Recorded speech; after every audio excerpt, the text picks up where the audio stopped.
मुद्दा मगाशी सुद्धा एक मुद्दा चर्चेत आला होता, मुंबईच्या बाबतीतलाच आहे.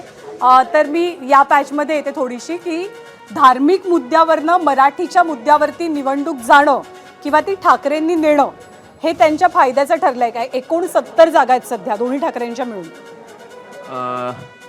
म्हणजे एवढ्या जागा जिंकल्या तर त्यांना फायदा झालेला आहे.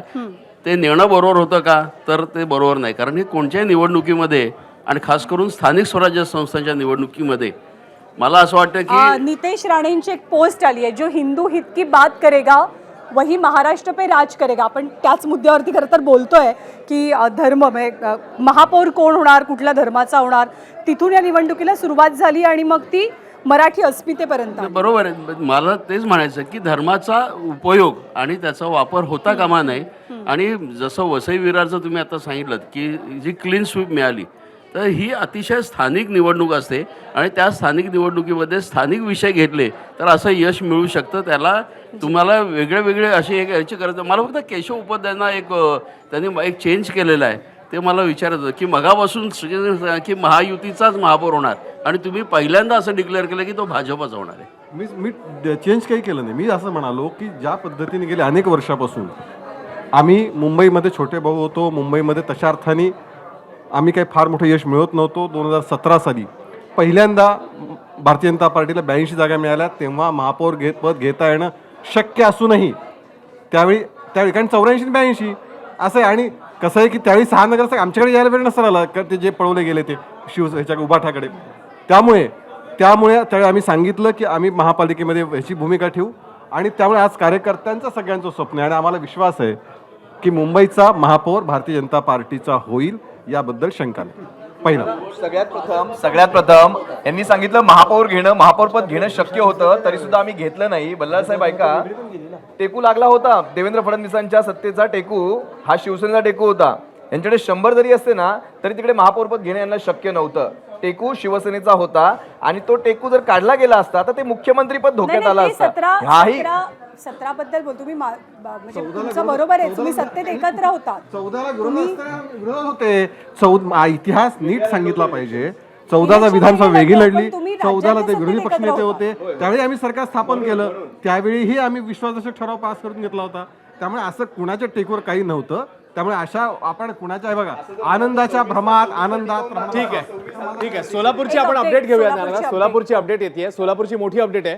भाजप 66 ठिकाणी आघाडीवर आहे. भाजप 68 एकूण कल समोर आले. 66 ठिकाणी भाजप आणि शिवसेना 1 आणि मनसे, राष्ट्रवादी, शरद पवार इतर ही 0 आहे. सध्याच्या घडीला अकाउंट ओपन करता आलेलं नाही. मात्र भाजप 66, शिवसेना 1, राष्ट्रवादी आणि ठाकरे एकही त्यांना खातं उघडता आलेलं नाही. काँग्रेसही एका जागेवर आहे. सोलापूर 102 पैकी 68 कल जे आहेत ते समोर आलेले आहेत. प्रणिती शिंदेसाठी काय अर्थ आपल्याला विचारावं लागेल, कारण काय सगळे प्रकार समोर आलेले. प्रणिती शिंदे तर भाजपमध्ये जाणार असा देखील दावा करण्यात आलेला होता. हा निकाल आणि प्रणिती शिंदेच्या दृष्टीने किती महत्त्वाचा आहे, काँग्रेसच्या दृष्टीने किती फटका देणार आहे? नाही, प्रणिती शिंदेचं काम आणि त्यांचा आक्रमकपणा, त्यांची विचार मांडण्याची जी शैली आहे, त्याच्यामुळं भाजपा घाबरली होती आणि म्हणून त्यांनी एका कॅबिनेट मंत्र्याला कंप्लीट तिथे सोलापूरमध्ये बसवून ठेवलं आणि सगळ्या प्रकारचा वापर केला आहे तिथे. म्हणजे जाती धर्माचा वापर तर केलाच, प्रचंड पैशाचा वापर केला गेला आणि त्याचे पुरावेसुद्धा आमच्याकडे आहेत. आणि म्हणून सगळ्या प्रकारची साम दाम दंड भेद सगळी रणनीती वापरून भाजपाने आई तिथे विजय मिळवण्याचं काम केलं आहे. आणि तुम्हाला माहीत आहे की ही आयोगाची यंत्रणा तर त्यांच्या ताब्यातच आहे. मी तर म्हणतो त्यांनी सोलापूरला घाबरून, प्रणिती शिंदेना घाबरून, टार्गेट करून हा विजय आपल्याकडे म्हणजे प्रत्यक्ष नाही पण खेचून आणण्याचं काम केलं आहे. बळजबरीनं, ताकदीनं, यंत्रणा वापरून आणलं असं म्हणलं तरी वावगं ठरणार नाही. पण असं आहे की काँग्रेस पण हे करू शकली असतीच ना. म्हणजे तुम्ही जे सगळे राजकीय पक्ष, कोणतेही राजकीय पक्ष असो, काहीच गैरकारभार करत नाही असं म्हणून स्वतःला फसवण्यासारखं आहे. मग कोणी एक मिनिट कोणी थोडं कमी करते का कोणी जास्त करते, हाच फरक आहे. दुसरं मला अजून एक म्हणायचं आहे, याच्यात राजसाहेबांचं झालेलं नुकसान, हिंदू म्हणून एकत्र आलेला मतदार प्रांत म्हणून वेगळा करायचा का, असं काही त्यांचं नियोजन ठरलं असेल, झालंही असेल. पण त्याचे हिंदू जननायकवरनं पुन्हा एकदा मराठी जननायक होणं हे हिंदुत्ववादी मतदारांना पटलेलं दिसत नाही. हे सुद्धा तितकंच खरं आहे. तर मला असं वाटतं की राजसाहेबांनी सुद्धा ह्याच्यापुढे एक फिक्स पॉलिसी घेऊन जर पुढे गेले तर राज ठाकरे हा ब्रँड तरी राहील. नाही, आणि दुसरा मुद्दा म्हणजे या निवडणुकीमध्ये आणखी एक विषय चर्चेचा ठरला. म्हणजे आता परिस्थिती अशी आहे, खास करून आपण एक मुंबईतनं अपडेट आहे. मुंबईमध्ये निवडणूक आयोगाचा भोंगळ कारभार समोर आलेला आहे. प्रभाग क्रमांक 3 मध्ये एका फेरीचा निकाल न घेताच फायनल निकाल जाहीर करण्यात आलाय. प्रवीण दरेकर यांचे बंधू विजयी झालेले आहेत अशी घोषणा करण्यात आली आणि त्यामुळे निवडणूक आयोगाचा भोंगळ कारभार सध्या उजेडात आल्याचं चित्र आपल्याला पाहायला मिळतंय. एका फेरीचा निकाल घेतला गेला नाही आणि अंतिम निकाल जाहीर केला गेला. तर वसई विरारचे पण अपडेट आपण घेऊयात. म्हणजे महायुतीतले जे दोन मित्रपक्ष आहेत, महायुतीतले जे दोन मित्रपक्ष आहेत प्रामुख्यानं अजित पवारांचा पक्ष आणि दुसरा म्हणजे एकनाथ शिंदेंचा पक्ष. तर एकीकडे महायुती म्हणून सत्ता आली आहे, याचा आनंद साजरा करायचा फडणवीसांसोबत, का आपल्या पक्षाचे आलेले कॅन्डिडेट्स कमी झाले आहेत यामुळे डोक्याला हात लावायचा? मला असं म्हणायचं आहे की आजचा जो दिवस आहे हा दिवस हा फडणवीस पॅटर्नचा दिवस आहे. म्हणजे फडणवीस पॅटर्न म्हणजे कसं की एक तर विरोधकांना स्पेस ठेवला नाही. दुसरी महत्त्वाची गोष्ट अशी आहे की शिवसेनेबरोबर चर्चा करत करत आमच्याकडे तर 10 फेऱ्या झाल्या, प्रत्येक ठिकाणी झाल्या आणि शिंदे गटाच्या, आणि शेवटच्या क्षणी त्यांची युती तुटली. त्याच्यामुळं ते बेसावत राहिल्यामुळं त्यांचा देखील ठेवलं गेलं आणि त्याच्यामुळे त्यांचं खूप मोठ्या प्रमाणावर नुकसान झालं. आणि समृद्धी, अटल सेतू, बरं, या पॅटर्न बद्दल आपण बोलूच, पण अपडेट येते अश्विन, या पॅटर्न बद्दल बोलूया आपण. पण अहिल्यानगरमधली अपडेट येते. मतमोजणी केंद्राबाहेर पोलिसांनी सौम्य लाठीमार केलाय. वखार महामंडळाच्या मतमोजणी केंद्राबाहेर कार्यकर्त्यांचा गोंधळ झाल्याचं चित्र पाहायला मिळते. अहिल्यानगरमधली घटना आहे. मतमोजणी केंद्राबाहेर पोलिसांना सौम्य लाठीमार करावा लागलाय.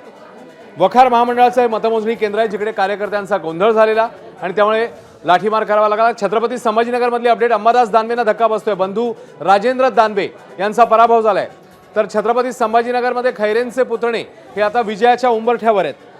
त्यामुळे आपण ज्या पद्धतीने छत्रपती संभाजीनगरमधले अपडेट बघतोय, अंबादास दानवेंचे बंधू राजेंद्र दानवे हे पराभूत झाले आहेत, तर तिकडे खैरेंचे पुतणे सचिन खैरे हे विजयाच्या उंबरठ्यावर आहेत. या घडीची मोठी अपडेट आहे. छत्रपती संभाजीनगरमधल्या निकालाकडे देखील सगळ्यांचंच लक्ष होतं, मात्र तिकडे दानवे आणि खैरे ज्ञानदा यांचं कशा प्रकारे रिलेशन आहे आपल्या सगळ्यांनाच माहिती आहे. ठाकरेंचे 2 शिलेदार आहेत.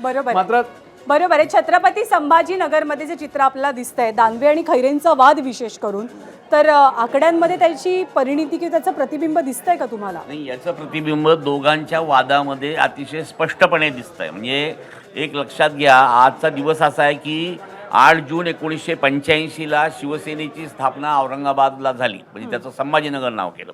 आज जवळपास 40 वर्ष झाली, पण या 40 वर्षामध्ये यांनी सत्ता उपभोगली, पण लोकांच्या जनतेसाठी काही गेला नाही. याचा एक उद्वेग देखील आज भारतीय जनता पक्षाचं जे स्वीप झालेलं आहे त्याच्या निमित्ताने दिसत आहे.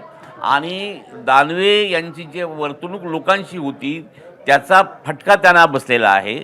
आणि सगळ्यांचे पिता पुत्रांचे मुलं बाळं सगळे निवडून आलेले आहेत आता या निवडणुकीमध्ये. म्हणजे सिरसाट यांची मुलगी निवडून आली आहे, मुलगा निवडून आलेला आहे, सगळ्यांची म्हणजे प्रदीप जायस्वाल यांचा देखील मुलगा निवडून आलेला आहे. तर यांनी आपले पिता पुत्रांचं सगळं आदित्य साहेबांवर ऑब्जेक्शन घेतलं होतं की उद्धव साहेब आदित्य साहेबांना का पुढं करतायत. उद्धव ठाकरेंची घराणेशाही नको आहे, पण माझी घराणेशाही चालेल, असा एक संदेश या लोकांनी दिलाय. आणि त्याच्यामुळं भारतीय उबाठाला औरंगाबादमध्ये खूप मोठा सेटबॅक आपल्याला पाहायला मिळतो की त्यांनी आपापल्या पुरतं घरापुरतंच पाहिलेलं आहे. त्या बरोबर. खान की बाण या मुद्द्यावरनं शिवसेना कायम तिथं निवडणूक लढवायची. आतापर्यंत महानगरपालिका शिवसेनेच्या हातात राहिलेली आहे, पण छत्रपती संभाजीनगरचा हा वाद शिवसेनेसाठी तसा घातक ठरलेला आहे.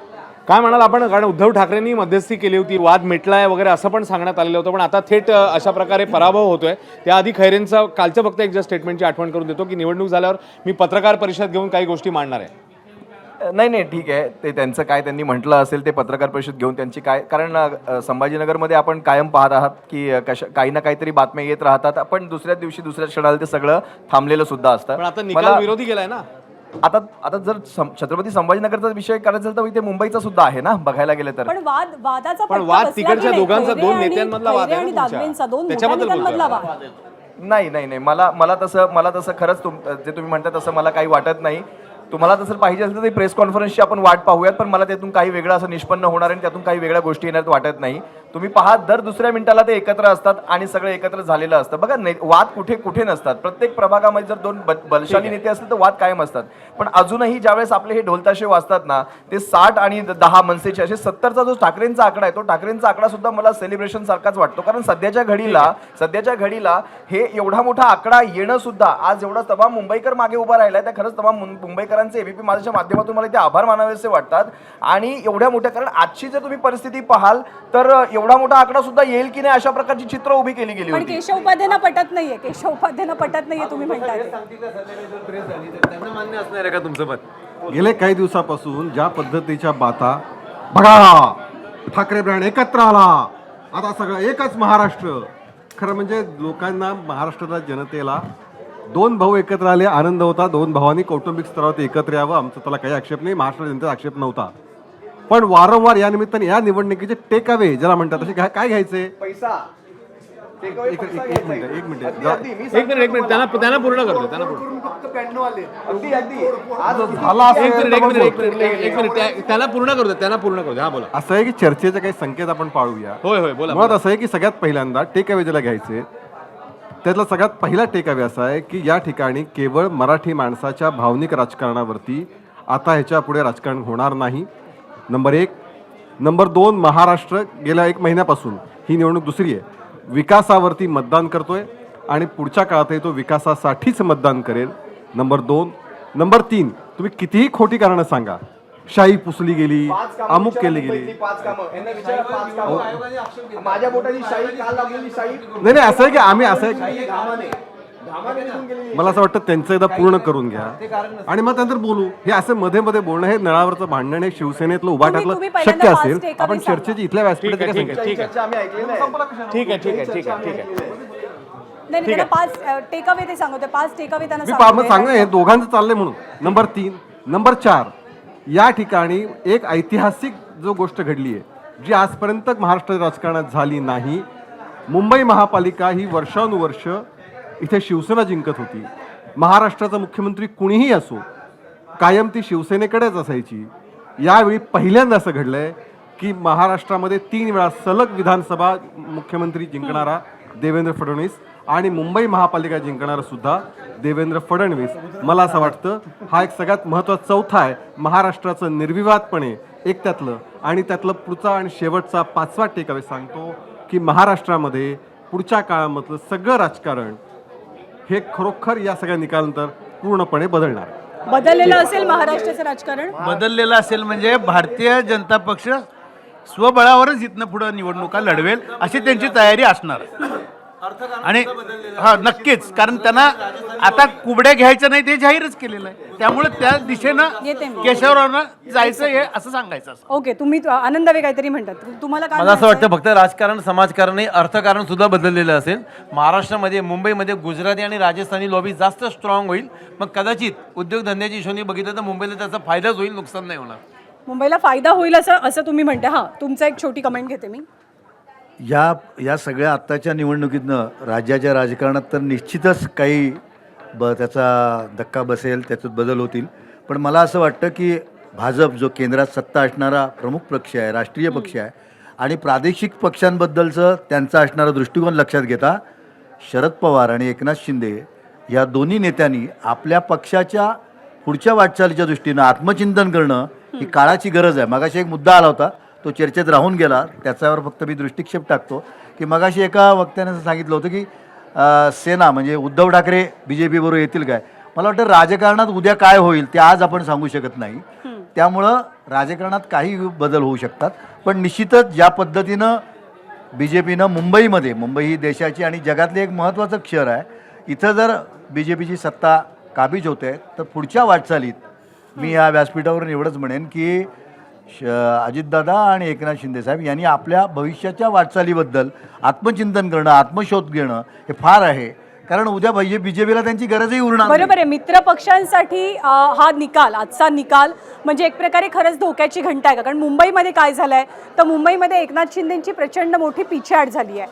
पुण्यामध्ये पिंपरी चिंचवडमध्ये काय झालंय, दादांचं स्वप्न होतं सत्ता पुन्हा हस्तगत करण्याचं, पण दादांची पूर्णपणे पिछेहाट झाल्याचं पुण्यात पिंपरी चिंचवडमध्ये पाहायला मिळतं. दोन्ही राष्ट्रवादी इथे एकत्र आलेल्या होत्या, म्हणजे मोठ्या पवारांची पण साथ होती. पुण्यामध्ये 2017ला जर का आपण बघितलं त्याच वेळेला भारतीय जनता पक्षानं अजितदादांना Sideline बऱ्यापैकी केलं होतं, बरोबर. म्हणजे त्यांना दाखवलं ते 30-32 पर्यंतच होते त्यावेळेला आणि तेवढंच त्यांची आता स्ट्रेंथ दिसते त्याच्यावर नाहीच आहे त्यांची. त्यांनी शिवसेनेचे एवढं खासदार- भ्रष्टाचाराचे आरोप केले भारतीय जनता पक्षावर हो, पण ते ठाकरे- लोकांनी मान्य केले नाहीत हे आता दिसतंय. अच्छा. आता वातावरण जे होतं तसं नाही आहे. भारतीय जनता पक्षाला त्यांनी स्वीकारलेलं आहे असं दिसतंय ना. माझी सहकारी प्रज्ञा सुद्धा आहे, सो मी प्रज्ञाला पण रिक्वेस्ट करेन की राष्ट्रवादी काँग्रेसची एक कमेंट आपण ह्याच्यावरती घेऊयात, शरदचंद्र पवार पक्षाची. नाही मगाशी जे केशव उपाध्ये साहेब म्हटले की आमचे महानगरपालिकेला 92 आले आणि आमचा जर विजय दिसत नसेल तर मग दुःख वाटत असेल तर काय मग प्रश्नच नाही. तसं नाही आहे उपाध्ये साहेब. तुम्ही हे लक्षात घ्या, शिवसेना तोडफोड करून, राष्ट्रवादी तोडफोड करून गेल्या वेळी फक्त तुमचे 84 होते, त्यात 7च वाढलेत. अजून तुम्ही फार मोठं यश मिळवलेलं नाही आहे. आम्ही आमच्या प्रभावाकडे सुद्धा पॉझिटिव्हली बघतोय. म्हणून सांगतोय आमची एवढी छकलं करून सुद्धा ठाकरे आणि राष्ट्रवादीचे ठाकरेंचे 70 आलेत, हे फार मोठं यश आहे. तुम्ही मराठी भावनिक म्हणाल असेल तर तुम्ही भावनिक राजकारण केलं, हिंदू खान हे तुम्ही राजकारण केलं आणि तुम्हाला विकासावरती ठाकरेंनी आणलं. त्यामुळे तुम्हाला विकासावरती चर्चा करणं भाग पडलं. जोपर्यंत आदित्य ठाकरेंनी भाषण केलं नव्हतं तोपर्यंत तुम्ही हिंदू महापौर होणार, परत मराठीवरती आलात, परत खान बटेंगे कटेंगे एवढं करून फक्त तुमचे 7च नगरसेवक वाढलेत. म्हणजे अणुयुद्धाची तयारी करून तुम्हाला हाती फक्त हेच लागलेलं आहे. ठीक आहे, यावर आपण केशव उपाध्यांची प्रतिक्रिया घेऊया. अपेक्षित यश किंवा अपेक्षित आकडा भाजपचा मुंबईत दिसत नाहीये. तुम्ही एवढी शकलं केली, तेवढी कारस्थानं केली, तसं ते म्हणतायत. असं आहे की ज्यांना आपले कार्यकर्ते नेते सांभाळता येत नाहीत ते सगळ्यात पहिल्यांदा नेतृत्वाचा पराभव असतो. तिथे उद्धव ठाकरेंचा सगळ्यात मोठा पराभव आहे. तुम्ही मान्य करा अथवा न करा, पण तो शरद पवार आणि उद्धव ठाकरे या दोघांनाही आपल्याला, एक मिनिट आता मला शांत बोलू द्या, असं आहे की या दोघांनाही आपले कार्यकर्ते सांभाळता आले नाहीत, आपलं घर आपल्याला राखता आलं नाही आणि दुसऱ्याच्या घरात आनंद का ह्याचं दुःख आपण व्यक्त करायचं यासारखा हास्यास्पद प्रकार नाही. पहिला मुद्दा. दुसरा असं आहे की मुंबईसारख्या ठिकाणी आम्ही कायम प्रयत्न करत असतो. प्रश्न असा आहे की संघटनात्मक ताकद आम्ही आमची वाढवत नेली. तुम्हाला आठवत असेल किती जागा होत्या आमच्याकडे 10 वर्षापूर्वी? जेमतेम 26 जागा. 2012च्या आकडेवारी 26 जागा आमच्या होत्या. त्याच्यानंतर आम्ही स्वबळावर लढलो, त्या 82 झाल्या. आत्ता याच्यामध्ये आम्ही आता 100 आम्ही आता क्रॉस करतो आहोत. एका अर्थाने भारतीय जनता पार्टीला आणि जो पक्ष वर्षानुवर्ष 40 वर्ष ज्यांनी मुंबई महापालिकेत राज्य केलं तर ठाकरे ब्रँड म्हणून जी हवा वातावरण केलं आता सगळं संपलंच. 227 पैकी 228 जागा जिंकणार असे दावे जिथे केले गेले ठाकरे आणि पवारांच्या कुबड्या घेऊनच आजपर्यंत भाजप वाढली. भाजप ठाकरे आणि पवारांच्या कुबड्या घेऊनच वाढली. भावनिक राजकारण अजिबात केलं नाही. आकडेवारती घ्या.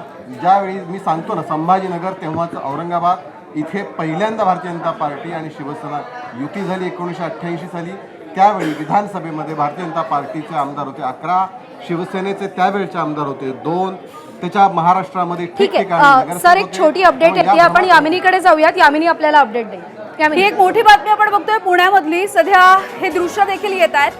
मतदानाची मोजणी एकीकडे सुरू असताना दुसरीकडे काहीसं गोंधळाचं देखील वातावरणच सुरू झालेलं आहे आणि पुण्यामधील प्रभाग क्रमांक 25 मधली मतमोजणी जे केंद्र होतं त्याच्यावरती गोंधळ निर्माण झालाय. रुपाली ठोंबरे या सध्या या ठिकाणी आपण बघतोय. जर दृश्यांमध्ये आपण पाहिलं तर प्रचंड गोंधळाचं असं वातावरण पुण्यामध्ये. एकीकडे शरद पवार आणि अजित पवार हे दोन्ही बंधू पुण्यामध्ये एकत्र आलेले आहेत. प्रतिष्ठा पणाला लागली आहे. मात्र मतदानाची मोजणी होत असताना हा गोंधळ आहे. मिकी घाई आमचे प्रतिनिधी आहेत आपल्यासोबत. मिकी, यावेळी जर आपण बघितलं तर कसबा प्रभाग क्रमांक 24 पुण्यातील new English school Tilak road या ठिकाणी मतमोजणी सुरू आहे आणि मतमोजणी केंद्रावर कशा पद्धतीने या उमेदवारांकडून गोंधळ घातला जात आहे हे या चित्रातून स्पष्ट होतं. राष्ट्रवादी काँग्रेस अजित पवार गटाचे जे उमेदवार आहे रुपाली ठोंबरे पाटील हे थेट आतमध्ये घुसलेले आहेत. ज्या ठिकाणी ईव्हीएम मशीन्स असतात तिथे त्या ठिकाणी रिस्ट्रिक्टेड एरिया असतो. फक्त जे अधिकारी असतात मतमोजणी करणारे इलेक्शनचे तेच लोक त्या ठिकाणी असतात. मात्र ही थेट त्या जाळीवर चढून आतमध्ये उडी मारण्याचा प्रयत्न करते. पोलिसांना या ठिकाणी अर्थात पोलीस थांबवण्याचा प्रयत्न करतायत, रोखण्याचा प्रयत्न करतायत, मात्र तरी देखील ती त्या ठिकाणी थांबत नाही आणि थेट आतमध्ये उडी मारण्याचा प्रयत्न करते. नक्की उमेदवार जर असं वागत असतील तर प्रश्न उपस्थित होतोय की काय चाललंय पुण्यामध्ये. आणि आपण बघतोय रुपाली ठोंबरे पाटील जे 2 ठिकाणाहून उमेदवार आहेत, वेगवेगळ्या 2 प्रभागातून, दोन्ही ठिकाणी प्रभाव या ठिकाणी त्यांची कुठेतरी पराभव होत असताना आणि अशा पद्धतीने ते या ठिकाणी वागतायत, किंबहुना आक्षेप या मतमोजणीवर ते घेत आहेत. अगदी मिकी, धन्यवाद माहितीसाठी. आनंद दवेंकडून याविषयीची कमेंट घेऊयात आपण. मी लोकांचं लक्ष आणून देतो, हा तोच प्रभाग आहे जिथं काल जेलमध्ये अटक असल्याची, तुरुंगात असलेल्या एका माणसाच्या नावाने बोगस मतदान झालंय आणि निवडणूक अधिकाऱ्यांनी सुद्धा मान्य केले की बोगस मतदान झालेले. त्यानंतर सुद्धा तिथे लोकांनी आक्षेप घेतला होता, हिंदू महासभेने घेतला होता, रुपाली त्यांनी घेतला होता, पण कुठल्याही अधिकारी ऐकायला तयार नाही. तो स्वतः म्हणतो की हो माझ्याकडनं आधार कार्ड नीट बघितलं गेलं नाही, मी मतदान त्याला करू दिलं, पण कोणावरही कारवाई नाही. त्यानंतर मतदान सुरूच राहिलं होतं. आता सुद्धा दुपारपासून फक्त 2 भाजपच्या दोन्ही उमेदवारांना आतमध्ये नेले आणि त्यांचेच पुढे काउंटिंग चालू आहे. बाकी कोणी काउंटिंगला पण नाहीये, त्याला विजय सुद्धा घोषित करते. माझं म्हणणं असं जर करायचं असेल तर निवडणुका घेऊच नका. आपण उन्हाळे सरांकडून याविषयी कमेंट घेऊया सर. एकतर काल मतदान करताना देखील असाच गोंधळ होता आणि आता मतमोजणीच्या वेळेला थेट उमेदवार अशा पद्धतीने चढलाय वरती. हे कसं आहे माहिती का, निवडणुका एकतर्फी ज्या चाललेल्या आहेत त्याचं एक चित्र आहे हे आपण जे पाहतो ते. एकंदरच असं आहे की सगळे जे आयोग आहे, निवडणूक आयोग हा जवळपास सत्ताधारी पक्षाच्या बरोबरीनेच वागतोय असं हे या चित्रावरून स्पष्ट दिसतंय. आणि या सगळ्या निवडणुकामध्ये आपण आता जे पाहिलं ते असं आहे की जे त्यांना वाटतं, म्हणजे उदाहरणार्थ शिवसेना जी शिंदे गट आहे हा देखील बऱ्याच ठिकाणी पिछाडीवर गेलेला आहे. आमच्या औरंगाबाद सारख्या ठिकाणी सुद्धा नंबर 2ला गेला आहे, ते 15 जागा. त्याचं कारण असं की भारतीय जनता पक्षाने प्रत्येक ठिकाणी सरशी केलेली आहे. म्हणजे त्याच्यामध्ये साम दाम दंड भेद कुठलीही गोष्ट असो त्याच्यामध्ये हा पक्ष राहिला आणि अपार कष्ट घेतलेत. ही गोष्ट देखील तितकीच मान्य केली पाहिजे. अनेक कष्टांना ते मागे कधीच पडले नाहीत आणि त्याचे जे रिझल्ट आहेत हे रिझल्ट आपल्याला आज दिसायला लागलेले आहेत. आपल्याला काही राजकीय कमेंट घ्यायच्यात, मात्र सुरुवातीला मी सरिता मॅमकडे जाईन. मॅम, आपण काल देखील अशाच पद्धतीचे गोंधळ बघितले. माध्यमांमध्ये आपण काम करतो, रोज अशा पद्धतीचे दृश्य दाखवतोय आपण. नाही, हे मला वाटतं अत्यंत आक्षेपार्ह आहे. म्हणजे एखादा मतदाता म्हणून हाच पर्याय आहे का, हा प्रश्न खरं तर विचारला पाहिजे. अशा पद्धतीनं आपला आक्षेप नोंदवणं म्हणजे आनंद दवे जे म्हणाले तिथे बोगस मतदान झालं असेल, जर ते म्हणत असतील तर झालंही असेल, पण आपल्याकडे एक प्रक्रिया आहे. त्या प्रक्रियेला फॉलो न करता अशा पद्धतीचा जर गोंधळ घातला जात असेल तर हे अयोग्य आहे. समजा निवडणूक आयोगाकडनं तुम्हाला अपेक्षित आहे तसा प्रतिसाद मिळत नसेल तर कोर्टात जाण्याचं सुद्धा आहे. आपल्याला माहिती आहे ना की स्टे होतो, निकाल जो आहे तो निकाल स्टे करवता येतो, पण तसं न करता हे जे आहे हे आक्षेपार्ह आहे. पण एकंदरीतच जे काही आपण पुण्यात बघितलेलं आहे या निवडणुकीच्या प्रचाराच्या दरम्यान ते एकंदरीतच आक्षेपार्ह आहे. आणि अजित पवार विरुद्ध भारतीय जनता पक्ष हे जे काही आपण बघतो, आपल्याबरोबर केशव उपाध्याय, मला वाटतं आपल्याबरोबर अजित पवारांचे कोणी प्रवक्ते आहेत. एकंदरीत हा जो काही प्रकार आपण पुण्यात बघतोय, इतके गंभीर आरोप अजित पवारांनी भाजपावर केले आणि तरी सुद्धा ते भाजपाबरोबर राहणार, म्हणजे सगळं विसरून जायचं, मतदात्यांनी विसरून जायचं, हा काय प्रकार आहे? केशव उपाध्याय. नाही, सगळ्यात पहिल्यांदा जो असा प्रकार आपण बघतो तो खरोखर दुर्दैवी वाईट आहे. मला एक गोष्टीचं थोडं एक सेकंद मी वेगळ्या विषयावर बोलतोय आणि इलेक्शन कमिशनच्या विषयावर बोलतोय. असं आहे की निवडणूक आयोग, निवडणूक प्रक्रिया निर्दोष आणि अधिक चांगली झाली पाहिजे, ह्याबद्दल दुमत बाळगायचं कारण हे झालीच पाहिजे. पण त्याबरोबर एक गोष्ट मुद्दा लक्षात घेतला पाहिजे, शेवटी निवडणूक आयोगाकडे यंत्रणा कोणती आहे? जी तुमच्या शहरातली महापालिकेची आहे, जे प्रशासन आहे, जे बाकीच्या गोष्टी आहे तेच चालवतात ना, ते तुमच्या शहरातलीच माणसं आहेत ना. जर ज्या सगळ्या ह्याच्यामध्ये आता उदाहरणार्थ मला म्हणजे इतका त्या म्हणजे झाला असेल, मला माहिती नाही त्यामध्ये निवडणूक आयोग त्यासाठी काय समर्थन द्यायचं करावं, पण ते केवळ आपल्या पराभवाची कारणं आहेत का हो? मला सांगा. राजकीय पक्ष, एक मिनिट, राजकीय मुद्दा हा आहे केशव उपाध्यायजी की आता जी दृश्य समोर आली आहेत, ज्या पद्धतीनं तिकडे घुसखोरी केली जाते, ती का होतीये? ही घुसखोरी का करायची वेळ आली?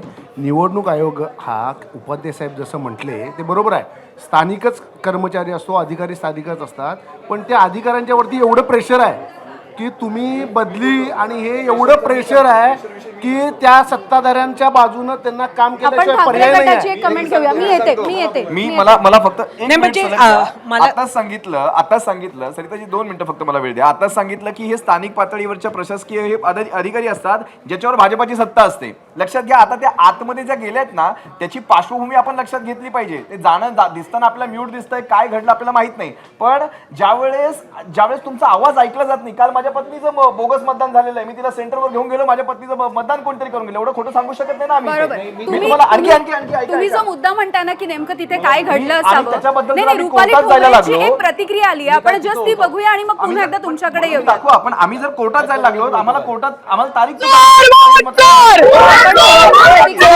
बघूया आपण काय म्हणतात.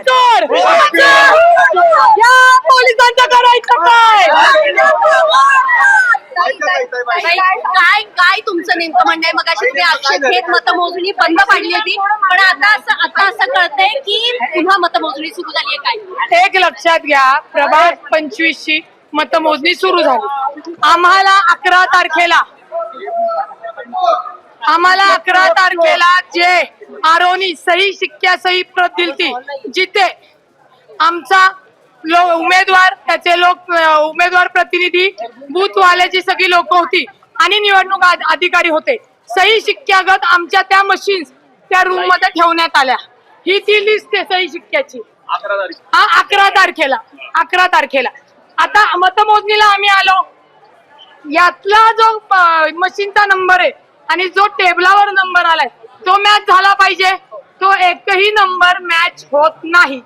एक मशीन झाली, 2 झाली, अशी तब्बल 17 मशीन्स आहेत.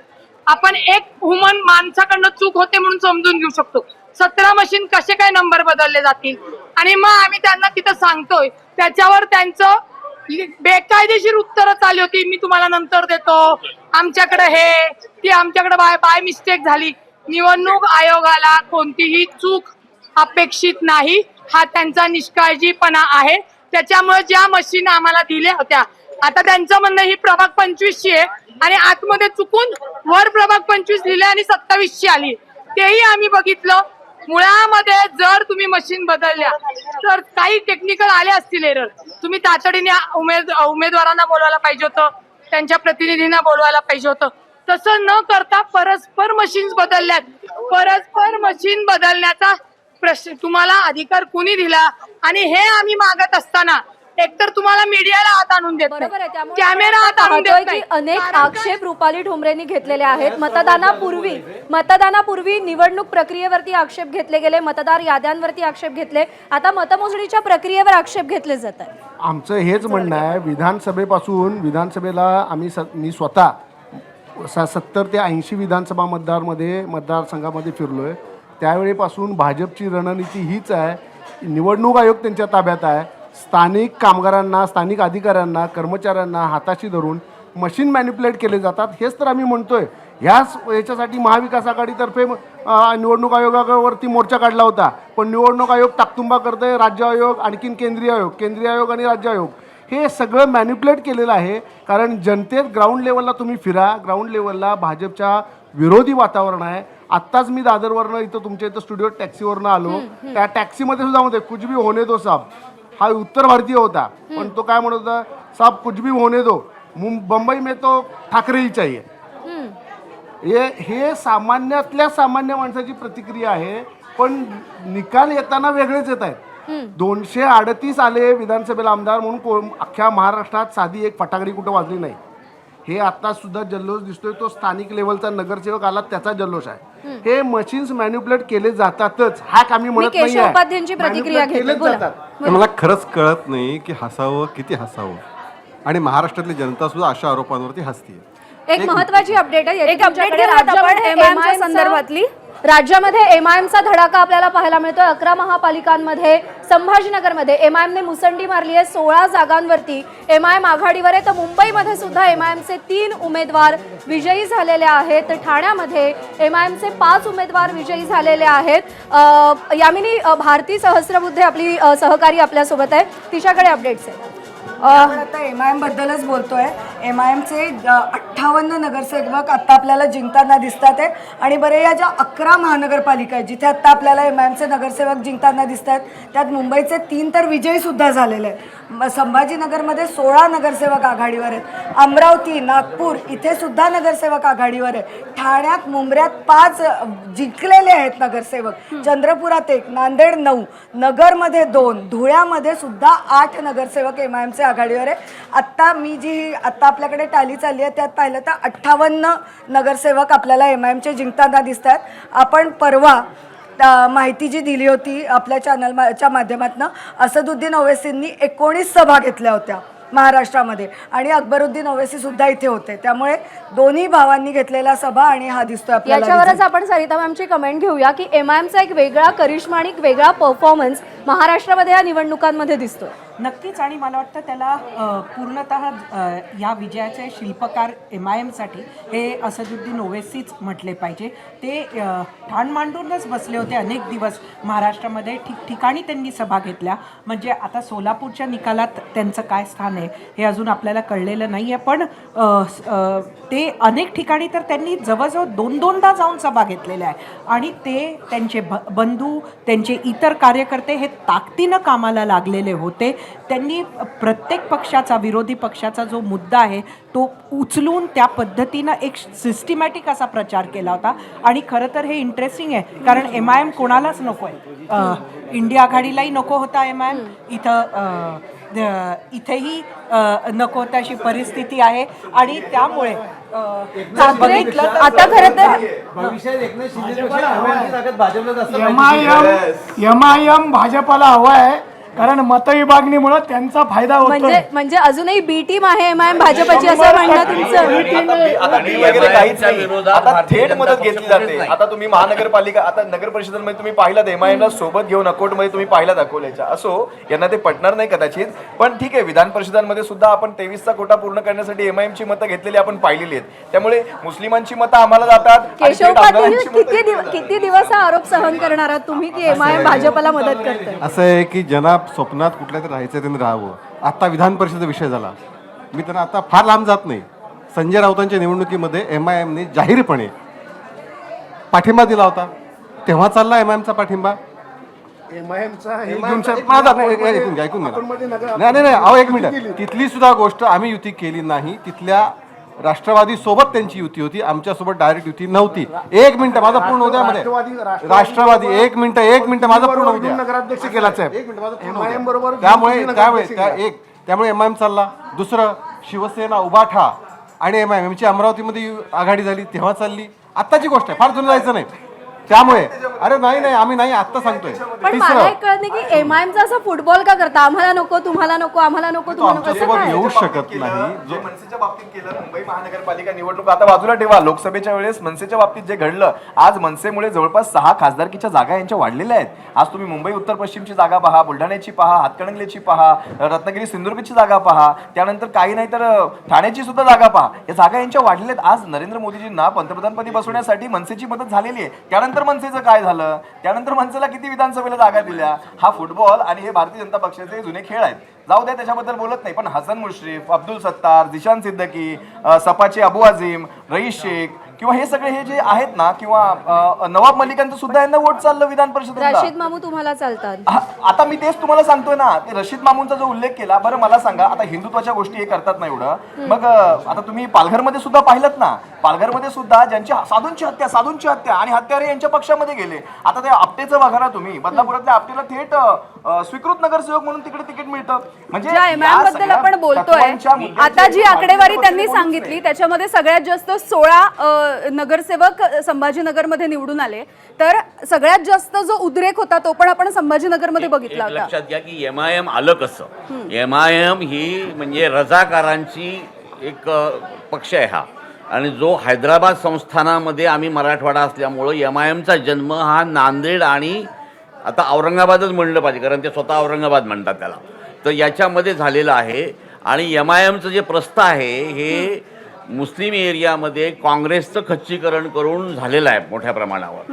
आणि हे जे आहे इम्तियाज जलीलपासून सगळे खासदार जे झालेले आहेत, ते पहिले खासदार याचे औरंगाबादचे म्हणजे सर, पण आता संभाजीनगर, मुंबईत पण आले ना 3 आता जागा मुंबई मुंबईत नाही, पण. सगळीकडे पसरलेली आहेत. आणि मला असं वाटतं की ही जी विषवल्ली आहे, मी विषवल्ली यासाठी म्हणतो की ती रजाकार हा आम्हाला काय ते मराठवाड्यातल्या माणसांना माहिती आहे. तर हे जे आहे हे फार वाढत चाललेलं आहे. जे कोणी याला अप्रत्यक्ष पाठिंबा देतात, मला वाटतं ते त्याला जबाबदार आहेत, कारण पाठिंब्याशिवाय हा पक्ष वाढणं. कोण मदत करते? कसे आनंदजी आतापर्यंत बी टीम म्हणत होते, आता ए टीम पण म्हणायला लागलेले. मी आता थोडक्यात सांगितलं ना मगाशी की आता भविष्यामध्ये पुढच्या 5 वर्षात महाराष्ट्रामध्ये भारतीय जनता पक्षाला एकनाथ शिंदेपेक्षा MIM जास्त उपयोगी ठरणार आहे. हिंदू मुस्लिम सुरू राहणार, हिंदूच फटके खाणार. आम्ही नेहमी असं म्हणतो की संभाजीनगरमध्ये दुकानं हिंदूंची जळाली, घरं हिंदूंची जळाली. हिंदुत्ववादी सरकार असताना मारून झाल्यानंतर यंत्रणा आल्याने दोघांना शांत केलं. तर हिंदूंनी याच्यापुढे ती मानसिक तयारी ठेवावी की आपला राजकीय वापर आणखी वाढत जाणार आहे. ठीक आहे, जयू कमेंट घेऊया. एकनाथ शिंदे साहेबांनी मध्यंतरी एक स्टेटमेंट केलं होतं आणि ते सगळ्याच वर्तमानपत्रातून आलं होतं, तर ते मी या ठिकाणी उद्धृत करतो. ते म्हणाले होते की आम्हाला हलक्यात घेऊ नका. अर्थात हा अंगुली निर्देश सत्तारूढ त्यांच्यात मित्रपक्षाच्या दृष्टीने होता, अशी माध्यमात चर्चा होती. मला असं वाटतं की कुठल्याही व्यक्तीला, उमेदवाराला आणि पक्षाला कुणीच कमी लेखू नये. MIMचं जी वाटचाल आहे, जी प्रगती आहे, जी आत्ता त्यांना ज्या सीट्स महाराष्ट्रामध्ये मिळाल्या त्या लक्षात घेता त्यांचा विजय कसाही झाला. म्हणजे आपण जर संभाजीनगरचा विचार केला तर संभाजीनगरमध्ये दानवे आणि खैरे यांचा वाद होता, मतं विभागली गेली, त्यांचा त्याला फायदा झाला का? मला या ठिकाणी एकच मुद्दा उपस्थित करायचा आहे की एकनाथ शिंदे साहेबांच्या त्या वक्तव्याचा संदर्भ वेगळा असेल, कारण ते स्टेटमेंट आत्ताच्या घडीला त्यांना लागू पडत नाही, कारण त्यांच्या सीट्स बऱ्याच ठिकाणी कमी आल्यात. पण आम्हाला हलक्यात घेऊ नका, हे शिंदे साहेबांचं वक्तव्य जे आहे ना ते इतर पक्षांना सुद्धा लागू होतं. ते MIMला सुद्धा भविष्यातल्या वाटचालीमध्ये केवळ धार्मिकता असा एक निकष ठेवून त्या पक्षालाही आपण कमी लेखलं नाही पाहिजे असं मला आपण वाटतं. MIMचा मुद्दा आता थोडा बाजूला ठेवूया आणि अपडेट बघूया. मीरा भाईंदरमध्ये भाजप सध्या बहुमताच्या दिशेनं जाते. 44 जागी भाजपनं आघाडी घेतलेली आहे. शिंदेची शिवसेना केवळ एका जागेवर आघाडीवर आहे आणि त्यामुळे प्रताप सरनाईक जे परिवहन मंत्री आहेत त्यांना हा एक मोठा धक्का मानला जातोय. आपण ठाण्याचा जर विचार केला तर ठाण्यामध्ये एक ठाणे महानगरपालिका सोडली तर आजूबाजूच्या ज्या महानगरपालिका आहेत, कल्याण, डोंबिवली, नवी मुंबई, मीरा भाईंदर, भाजपचा वर्चस्व आपल्याला पाहायला मिळतोय. नाही, नक्कीच भाजपाची नीतीच अशी असते, अगोदर जवळ करायचं आणि त्याचा खात्मा करायचा. मी तर म्हणतो शिंदेंच्या शिवसेनेचा खात्मा भाजपाने बरोबर केलेला आहे. हे त्यांना आता हळूहळू कळायला लागलं. याच्यानंतर मला असं वाटतं त्यांना जर हे कळलं पाहिजे, त्यांनासुद्धा पद्धतशीर रणनीती आखून शिंदेंची शिवसेना संपवण्याचं काम भाजपा करत आहे. आणि त्याचं मीरा भाईंदरमध्ये सरळ सरळ टीका, लक्षात घ्या, सरळ सरळ टीका. ठाण्यामध्ये बरोबर त्यांना सोबत घेतलं, कारण तिथं शिंदेची ताकद जास्त होती आणि त्याचा फायदा घेऊन आपले उमेदवार वाढवले. लक्षात घ्या, अशा प्रकारची राज्यभर रणनीती करून शिंदेला टार्गेट करून शिंदेचा पक्ष संपवला. चेकमेट केलं जातंय शिंदेंना. मला ना एक प्रश्न सगळ्या म्हणजे भाजप विरोधी पक्षाचे जे प्रवक्ते आहेत त्यांना विचारावासा वाटतो. तो हा आहे की एकीकडे जर आपण मान्य केलं म्हणजे बी टीम्स या राजकारणात आहेत याबद्दल म्हणजे कोणालाही शंका नसावी. बी टीम्सचा वापर होतो. आपण एकीकडे जसं MIM बद्दल बोलतो तसंच अनेक वर्ष प्रकाश आंबेडकरांच्या वंचित बहुजन आघाडीला सुद्धा बी टीम म्हणत होते. आता ते काँग्रेस बरोबर आले. एकंदरीत भाजपची रणनीती ही सगळ्या विरोधक पक्षांना दिसते की ही बी टीम अशा पद्धतीनं शिंदेंना ते संपवतात आहे. पण स्वतःच्या पक्षासाठी मात्र अशी का नाही तुम्हाला रणनीती सापडत की ज्यामुळे तुमच्या पक्षाच्या जागा वाढतील? म्हणजे शिंदेच्या जागा भाजप कमी करतंय हे कळतंय, पण स्वतःच्या पक्षाबद्दल का नाही रणनीती? आपण या प्रश्नाचं उत्तर घेऊया. चंद्रशेखर बावनकुळे सध्या बोलतात. EVM मशीन त्यांनी तिथे ठेवलं, त्यावेळेला आमच्या पोलिंग एजंटचं त्याच्यावर ग्रामीण भागातही सुद्धा असाच निकाल मागच्या वेळी आले. मला असं वाटतं की हे मत विश्वासाचं मत आहे, हे मत विकासाचं मत आहे, हे मत देवेंद्रजी एकनाथ शिंदेजी महायुतीच्या सरकारवर विश्वासाचं मत आहे आणि महाराष्ट्राचं सरकार आणि केंद्राचं सरकार, माननीय पंतप्रधान मोदीचं सरकार, देवेंद्रजीचं सरकारच महाराष्ट्राचा विकास करू शकतं हा कल दिसतो आहे. आणि मला वाटतं हा कल आता कंटिन्यू दिसेल असं दिसतं आहे. भारतीय जनता पार्टी महायुती 2/3 बहुमताने 2/3 मेजॉरिटी आणि 51% व्होट शेअर.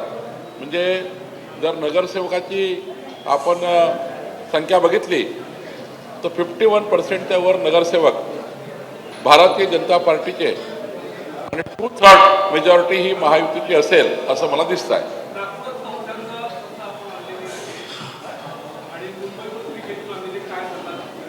नाही, मी आधीच सांगितलं की नागपूरचं जे मत आहे ते माननीय देवेंद्रजी नितीनजीच्या डेव्हलपमेंट च्या विषयावर लोकांनी मत दिलेलं आहे. विकसित नागपूरवर मत दिलेलं आहे. आणि नागपूर हे उपराजधानीचं शहर, हे देशाचं आंतरराष्ट्रीय शहर आणि महाराष्ट्रातलं क्रमांक 1चं शहर, जे जे लोकांच्या अपेक्षा आहेत नागपूरवरनं त्या नागपूरकरांनी व्यक्त केलेल्या आहे. नागपूरने सुद्धा अपेक्षेला मत दिलेलं आहे, डेव्हलपमेंटच्या अपेक्षेला मत दिलं आहे. माननीय नितीनजी देवेंद्रजींच्या विकसित नागपूरला मत दिलेलं आहे. आणि त्यामुळं नागपूरचा विजय आपल्याला चांगला दिसतो आहे. एकंदरीत महाराष्ट्राने डेव्हलपमेंटला मतं दिल्यात असं मला वाटतं.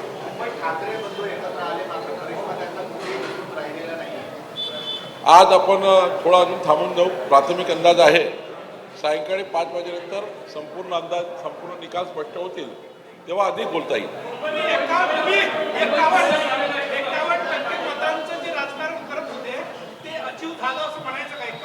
मी आपल्याला वारंवार सांगायचो की महाराष्ट्रात एकूण नगरसेवकाच्या 51%च्या वर नगरसेवक भारतीय जनता पार्टी महायुतीचे येतील. 2/3 बहुमत भाजपा महायुतीला मिळेल. तर मला वाटतं 2/3 बहुमतच्या वर भाजपा महायुती जाते.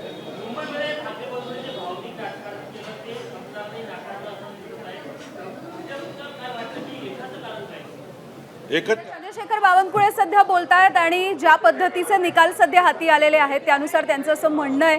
आणि अर्थातच त्यांचा दावा आहे की भाजप हा नंबर 1चा पक्ष सध्या बघायला मिळतो आहे सगळ्याच या महानगरपालिकांच्या निवडणुकांमध्ये. आणि महानिकालाचं हे महाकवरेज एबीपी माझावरती. मुंबईतली एक मोठी बातमी आहे. मुंबईचे जे महानिकाल समोर आले त्यावरती नितेश राणे नेमकं काय म्हणालेत आपण बघूयात. एक खोचक कमेंट त्यांनी केलेली आहे. मुंबईमधल्या निकालाच्या नंतर नितेश राणे यांनी ही खोचक टीका केलेली दिसते. उद्धवजी आणि पेंग्विनला जय श्रीराम असं नितेश राणेंनी म्हटलेलं आहे. आपण बघूयात काय म्हणाले नितेश राणे.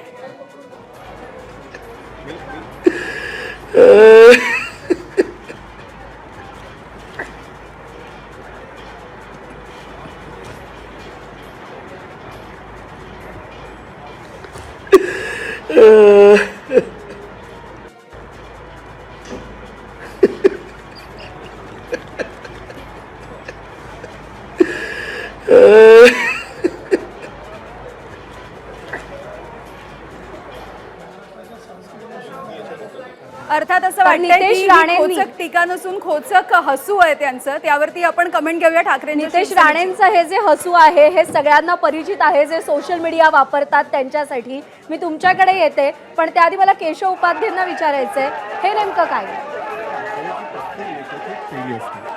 नितेश राणे कुटुंबीय हे ठाकरेंसोबत काम करत होते, त्यामुळे ठाकरेंचे स्वभावाचे गुणदोष हे त्यांना माहिती आहेत. आणि त्यामुळे जवळून त्यांनी पाहिलं असल्यामुळे त्यांना त्यांचं काय नेमक्या त्यांचे प्रतिक्रिया देण्याला ना नाहीये केशव उपाध्यायची, पण ज्या पद्धतीनं रिॲक्ट केलं जात आहे, ज्या पद्धतीनं हसलं जात आहे, जे खोचक हसू आहे, डिवचणारं हसू आहे, त्याची गरज आहे. नाही, असं आहे की प्रत्येक नेत्याची शैली असते. आता तुम्हाला ते खोचक वाटतं, तुम्हाला ते डिवचणारं वाटतं, पण जे त्यांनी ठाकरेंच्या त्या सगळ्या संघर्षामध्ये राणेंनी काय संघर्ष केला आपण सगळ्यांनी बघितलं. त्यामुळे त्या कटू आठवणी आहेत, स्वाभाविकपणे कटू आठवणी आहेत. आणि त्यातून जर इतक्या वर्षानंतर एखादं जर ते हसले असतील तर त्याचा अर्थ तुम्ही अशा पद्धतीने काढणार का. ठीक आहे, मी उद्धव ठाकरेंच्या गटाची कमेंट घेते. संघर्ष हा राणेंच्या वडिलांनी केलेला आहे, नितेश राणेंनी नाही. आता मला थोडासा वेळ द्या, मी तुम्हाला सांगतो. आपल्या पत्रकारांनी त्यांना प्रश्न विचारला होता की माध्यमांनी प्रश्न विचारला की कपडे जेवढे बदलले जातात तसे तुम्ही पक्ष बदलता. जाऊ द्या, तो विषय नाही. पण नितेश राणे या व्यक्तिमत्वाचं हे हसू हे भारतीय जनता पक्षाच्या कल्चरमध्ये बसणारं नाहीये बरं का. आणि पेंग्विन आणि जय श्रीराम, पेंग्विनचं ह्या माणसाचा अभ्यास किती मला माहीत नाही. या माणसाला एवढं सांगतो, त्या वीर जिजामाता भोसले उद्यानामध्ये जे पेंग्विन ठेवलेत ना, महापालिकेला दरवर्षी 36 लाखांचा ते महसूल उत्पन्न करून देतात. हे ह्या नितेश राणेंना ह्या सगळ्या अभ्यासाच्या गोष्टी माहीत नसतात. फक्त टीका कशी करायची. आता घराणेशाही वगैरे, यांच्या घरात आमदार, यांच्या घरात खासदार, हे उद्धव आदित्य ठाकरेंवर बोलत होते की यांची घराणेशाही, यांच्या घरात 2 आमदार, यांच्या घरात 1 मंत्री, यांच्या घरात 1 खासदार. ह्या सगळ्याबद्दल तुम्ही काहीतरी बोला ना. नितेश राणे या व्यक्तिमत्वाला भारतीय जनता पक्षामध्ये पण खरं पाहता काही किंमत नाहीये. आज त्यांना फक्त शिवसेनेवर बोलण्यासाठी मंत्रिपद दिलंय, किंमत नाही कसं मंत्रिपद दिलंय त्यांना भाजपने. कसं असतं, त्यांना शिवसेनेवर बोलण्यासाठी बघा, प्रत्येक ठिकाणी उद्धव ठाकरेंची किंवा आदित्य ठाकरे साहेबांची ज्यावेळेस सभा होणार किंवा एखादी प्रेस होणार, त्याच्यानंतर ही माणसं पटकन दुसऱ्या क्षणाला यांची प्रेस चालू असते. याच्या व्यतिरिक्त यांचं दुसरं कुठलंही काम नाहीये भारतीय जनता पक्षामध्ये. केशवजी चांगलं बोलू शकतात, कदाचित त्यांच्या अडचणी असू शकतात, ते बोलणार नाहीत कदाचित. केशवजींची कमेंट घेऊया. पण उद्धव ठाकरे मुख्यमंत्री उद्धव असताना ठाकरे नेमकं काय होतंय मुख्यमंत्री ऐकूया. असताना जेवणाच्या ताटावरनं त्यांना जे उठवलं गेलं, कुणाला नारायण राणे, ते शुगर पेशंट आहेत, कुठल्या मुलाला राग येणार नाही? त्या रागातून आलेली हा comment आहे? रागातनं आलेली ही कमेंट आहे त्यांची आता आहे ती वैयक्तिक रागाबोट आहे, त्याच्यात राजकारण नाही. जेवणाचं ताट याच्यात अटक राजकारण करणाऱ्याला नाही. समोर आणलं गेलं. हा सगळा scene नाही तुम्हाला नाही नाही backgroundचा माहिती नाही नाहीये. हे राग आहे. आमच्याकडे व्हिडिओ असं आहे. आहे की जणू यांना आपल्याला सगळा इतिहास माहिती अशा भ्रमात आपण आहोत. मुळात असं आहे की स्वाभाविक आहे, ज्यावेळी एखाद्या मुलाला राग येणार, आपल्या वडिलाला ज्यावेळी ताट खिसकवलं जातं. आणि असं आहे की मुळामध्ये असं आहे की ठीक आहे. एक माझं हो, पूर्ण बोला. मुळामध्ये असं आहे की राणेंच्या बद्दल बोलताना आहेत किती दिवस तुम्ही बाहेरचे म्हणणार त्यांना येऊन झाले पार्टीमध्ये 10 वर्ष आता अजूनही त्यांना बाहेर पण तरी मुद्दा हा आहे की मग तुम्ही किती वर्ष पेंग्विन बोलत राहणार. आपण मुंबईच्या निकालावरती एक नजर टाकूया. मुंबईच्या सध्याच्या जागा आपण पाहतोय, 227 पैकी 210 जागांचे निकाल किंवा कल हाती आलेले आहेत. त्यामध्ये भाजप ही 90 जागांवर आघाडीवर आहे. शिवसेना, शिंदेची शिवसेना 28 जागांवर आघाडीवर आहे. मनसे 9 जागांवर, इतर पक्ष 8 जागांवर. राष्ट्रवादी शरदचंद्र पवार पक्षाने खातंही उघडलेलं नाहीये. तर ठाकरेंच्या शिवसेनेला चांगलं इकडे जागा मिळताना आपल्याला पाहायला मिळतात. 57 जागी ठाकरेंची शिवसेना आघाडीवर आहे. यावेळी नवी मुंबईचे निकाल आपण पाहूया. नवी मुंबईमध्ये यंदाच्या वेळेला शिवसेना विरुद्ध भाजप असा एक वेगळा संघर्ष बघायला मिळालेला होता. खरं तर गणेश नाईक विरुद्ध एकनाथ शिंदे अशी एक वेगळी काटेकी टक्कर होती. आणि तिथला आपण सध्याचे कल बघतोय, भाजप 77, शिंदेची शिवसेना 31. दोन्ही राष्ट्रवादी सध्या 0 आहेत. मनसे 0, उद्धव ठाकरे 2, काँग्रेस आणि इतरांना, काँग्रेसला 0 आहे खरं तर, आणि इतरांकडे 1 जागा ही गेलेली आहे. त्यामुळे नवी मुंबईमधली ही काटेकी टक्कर होती. मात्र यामध्ये गणेश नाईक, ज्यांनी इतकी वर्ष त्यांच्याकडे ही सत्ता आहे, त्यांनी काहीशी बाजी मारलेली दिसते. त्यावरती विश्लेषण घेऊया. शिर्के सर. मुख्य म्हणजे पूर्ण ठाणे जिल्ह्यामध्ये एकनाथ शिंदे यांचं वर्चस्व आपल्याला गेल्या निवडणुकांमध्ये काही पाहायला मिळतंय.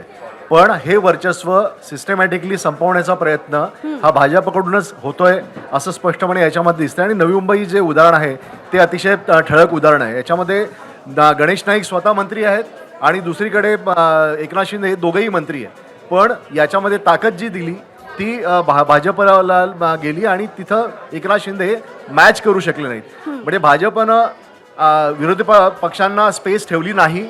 आणि तोच प्रकार आता मित्र पक्षांच्या बाबतीत पण दिसतोय की अजित पवार हे पिंपरी चिंचवड आणि पुण्यामध्ये त्यांना स्पेस नाही आहे. एकनाथ शिंदे यांना ठाणे कल्याण महानगरपालिका या ठिकाणी सुद्धा त्यांनी स्पेस आणि नवी मुंबईमध्ये दिलेली दिसत. सर, असंही म्हटलं जात होतं की गणेश नाईक जे बोलतायत ते फडणवीसच बोलतायत की काय?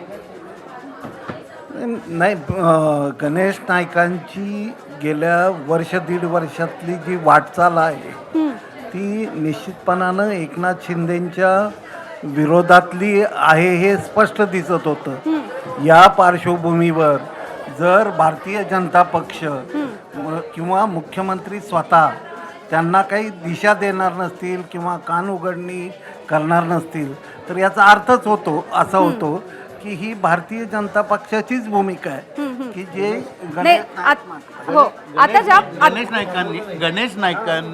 गणेश नाईकांना देवाभोवनी दिलेली ही ताकद आहे. त्याने पूर्ण कूटनीती राजकारण सगळं देवाभोवनी तिथं केलेलं आहे. आणि एकनाथ आता घटक पक्षच आहे, घटक पक्ष हे दाबलेच जायला पाहिजे आणि भारतीय जनता पक्ष पुढे आला पाहिजे. ही स्ट्रॅटेजी काय चुकीची आहे त्यांची असणारच ना. नाही, म्हणजे आता नितेश राणेंनी जी टीका केली वैयक्तिक, तशाच वैयक्तिक टीका आपल्याला इथे पण दिसल्या होत्या. खरं ते याच्या आधी सुद्धा लहानपणापासून म्हणजे आम्ही राजकारण बघत आलोय. ठाकरेंची भाषा सुद्धा साधारण तशीच होती. त्याच भाषेत उत्तर दिलं गेलं, सभ्यता संस्कृती आहे का ते बिलकुल नाही, आम्हाला आवडलं का बिलकुल नाही. पण हे होत राहणार ना. उद्या जर निकाल वेगळा लागला असता तर कदाचित इकडनं बोललं गेलं. मला आठवतं मागच्या वेळी जेव्हा मुंबई जिंकली होती त्या सामन्याची हेडलाईन होती बोलणाऱ्या मुंबई कोणाची. बरं, तर हे गोष्टी स्वाभाविक धरू आपण. म्हणजे आता आपण त्याला इतकं स्वाभाविक केलंय ना की कोणाचीही भाषा कितीही खालच्या पातळीपर्यंत गेली तरी आपण त्याला स्वाभाविक म्हणायला लागलोय. एकंदर राजकारणच इतकं रसातळाला गेलेलं आहे की त्याच्याबद्दल न बोललेलं चांगलं. पण आजच्या निवडणुकीच्या निकालातून ही गोष्ट स्पष्ट झाली आहे की शिंदे गट शिवसेना आणि अजितदादा गट या दोघांना आज इंडिकेशन्स मिळालेले आहेत की भारतीय जनता पक्षाच्या बरोबर राहिल्याने युतीची माती कशी होते. आणि मला असं वाटतं की या दोघांनी ते कदाचित सावध होतील, पण एकंदर शिंदे जे गट आहे तो भाजप बरोबर सत्तेमध्ये येणार आहे. त्याच्यामुळं सत्तेचा आनंद हा त्यांना मिळणार आहे. एकनाथ शिंदे सत्तेत राहणार आहे, सत्तेचा फायदा घेणार आहे आणि सत्ता कशी राबवायची, सत्तेतून आणखी स्ट्रॉंग कसं व्हायचं एकनाथ शिंदेना खूप चांगलं माहिती आहे. भविष्यामध्ये येणाऱ्या काही काळानंतर एकनाथ शिंदे हेच भाजपचे खरेच परतक असतील का काय असं वाटायला लागते मुंबई सोडून. एक मिनिट नितेश राणेंच्या बद्दलच मला बोलायचं आहे. अडवाणी आणि वाजपेयी हे सुसंस्कृत नेते होते, विरोधी पक्षात होते, त्यावेळी सुद्धा त्यांनी कधी बोलण्याची पातळी खाली नेली तोच नव्हती. मुद्दा होता सर. आता भाजपा ज्या पद्धतीनं हे 3-4 लोक, नितेश राणे काय, चित्रा वाघ काय, अगदी दरेकरना सुद्धा बोलतो मी, प्रसाद लाड, हे सगळे अक्षरशः जी भाषा वापरत आहेत ती भाषा मूळ भाजपाच्या, जिथून भाजपाचा उगम झाला सुरुवातीच्या काळाला शोभणारी नाही आहे. आणि म्हणून भाजपाला सत्तेचा माज आलेला आहे म्हटलं तरी वावगं ठीक आहे, आपण केशव उपाध्यायांना विचारूया. केशवजी, केशवजी, खरं तर सत्तेचा सगळेच माज जण- आलेला आहे अशा पद्धतीने टीका होतीये. तुमचा पक्ष संस्कार विसरलेला आहे, मुळं विसरलेला आहे. कसली चर्चा, काय आपण करतो आहोत, विषय काय चाललाय, जिंकलोय आज, बरं कशावरून चर्चेचा माज झालाय, म्हणजे कशावरून मी असं म्हणणार, तुम्हाला असं वाटतं सत्तेचा माज झालाय? म्हणजे मला सांगा, मला मगासून अनेक उदाहरण मला इतके हसू येत आहे की काय सगळं मॅनेज केलं. मग आता वसई विरारमध्ये आम्ही हरलो कशाव? जर जिंकायचं असतं आम्ही 29 ठिकाणी जिंकलो असतो ना. म्हणजे सगळ्या एक मिनिट, आता माझं पूर्ण मध्ये मी सगळ्या शाळा ऐकवतो सगळ्याचे 29 ठिकाणी, म्हणजे त्या ठिकाणी वसई विरारला आम्ही हरतोय, आणखी 1-2 कुठेतरी आम्ही चांगलं यश मिळत नाहीये. तिथं का नाही झालं बाबा अशा पद्धतीचं? त्यामुळे मुळामध्ये असं आहे की यशापयशामध्ये खरोखर आत्मचिंतन करावं लागतं. आपण का हरतोय? आम्ही सोयीची कारणं, निवडणूक आयोग अमुक झालं तमुक झालं एवढ्यापुरते मर्यादित राहतो. नंबर 2. नंबर 3, आम्ही सातत्याने विकासाचे मुद्दे घेऊन लोकांसमोर जातोय. बरं, आमची जी मेहनत आहे, ज्या पद्धतीचं संघटन आम्ही वाढवतोय त्या पद्धतीचं पक्ष वाढतोय. नाही, माझं एक मिनिट, मी सविस्तर आता उत्तर देणार की मी सगळ्यांचा, आणि मला आता परत पुढच्या निघायचं आहे. त्यामुळे एकतर संघटनात्मक ताकद आम्ही वाढवतोय ते तुम्हाला दिसत नाही. आणखीन एक त्यातला मुद्दा असा आहे, शेवटी असं आहे की आजचं राजकारण आरेला का रे? प्रत्येक संघामध्ये काही तसे प्लेअर असावेच लागतात. प्रत्येक एखाद्या संघामध्ये जसा ख्रिसगेल, जसा राहुल द्रविड टेक्निकली शांत खेळणार लागतो तसा ख्रिसगेलही लागतोच. त्यामुळे जर तशा पद्धतीने जर कोणी समोरनं प्रतिक्रिया आली तर भारतीय जनता पार्टीच्या एखाद्या नेत्याने